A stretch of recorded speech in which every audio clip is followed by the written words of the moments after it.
विद्यार्थियों, इस क्लास में आपका स्वागत है।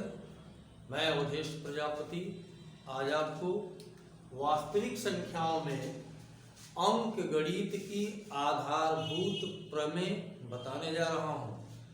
देखिए, प्रत्येक भाज्य संख्या को अभाज्य संख्याओं के गुणनफल के रूप में लिखने की विधि को अंकगणित की आधारभूत प्रमेय कहते हैं। ऐसा कि यहाँ लिखा गया है। इसका उदाहरण देखिए, जैसे एक संख्या 10 लिखता हूं। 10 को का भाज्य गुणनखंड 2 गुणे 5, ये भाज्य संख्या है। 2 गुणे 5, इसको दो अभाज्य संख्याओं के गुणनफल के रूप में लिखा गया। इस तरह से लिखना ही अंकगणित की आधारभूत प्रमेय कहलाता है।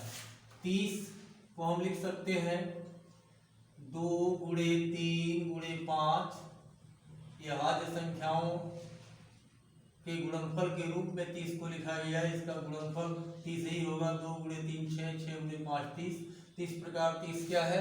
भाज्य संख्या है। अभाज्य संख्याओं के गुणनफल के रूप में लिखा गया।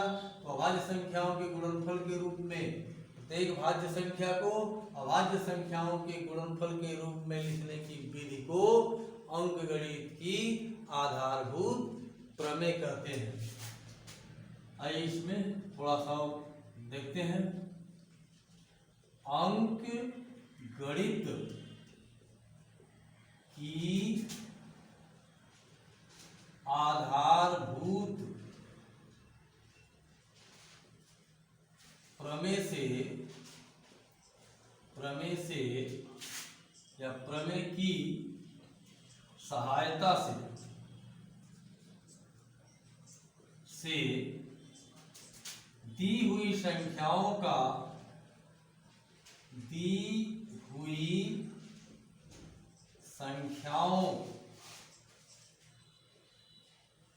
का एलसीएम व एचसीएफ ज्ञात किया जाता है। एलसीएम माने लघुत्तम समापवर्त, एचसीएफ माने महत्तम समापवर्त।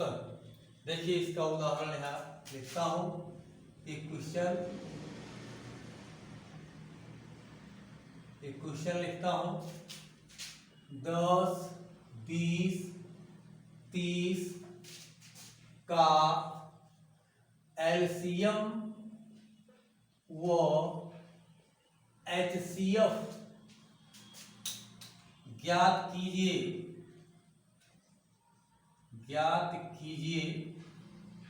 ये अंकगणित की आधारभूत प्रमेय की सहायता से हमें इन दी हुई संख्याओं का एलसीएम और एचसीएफ ज्ञात करना है। आइए ज्ञात करते हैं। पहली संख्या 10 है। इसका अभाज्य गुणनखंड के गुणनफल के रूप में इसे लिखेंगे तो हो जाएगा 2 गुणे 5। फिर देखिए 20 है। 20 को अंकगणित की आधारभूत प्रमेय यानी 20 का अभाज्य गुणनखंडों के गुणनफल के रूप में 20 को लिखेंगे। क्या हो जाएगा? 2 गुणे 2 गुणे 5। फिर देखिए 30 है। 30 को भी लिखेंगे। इसका गुणनखंड 2 गुणे 3 गुणे 5, 5 के 15 गुणे 23। इन तीनों संख्याओं को अभाज्य संख्याओं के गुणनफल के रूप में लिख दिया गया।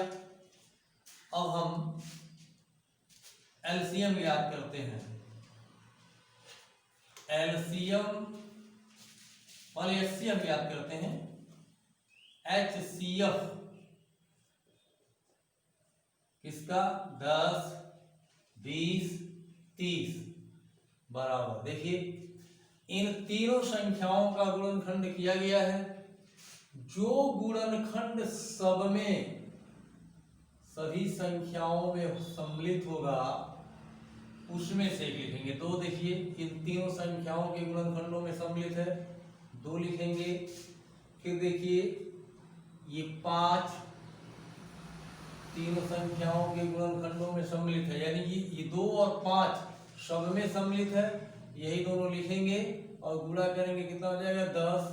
तो इसका HCF मिल गया 10। और देखिए एलसीएम निकालता हूं, एलसीएम 10, 20, 30।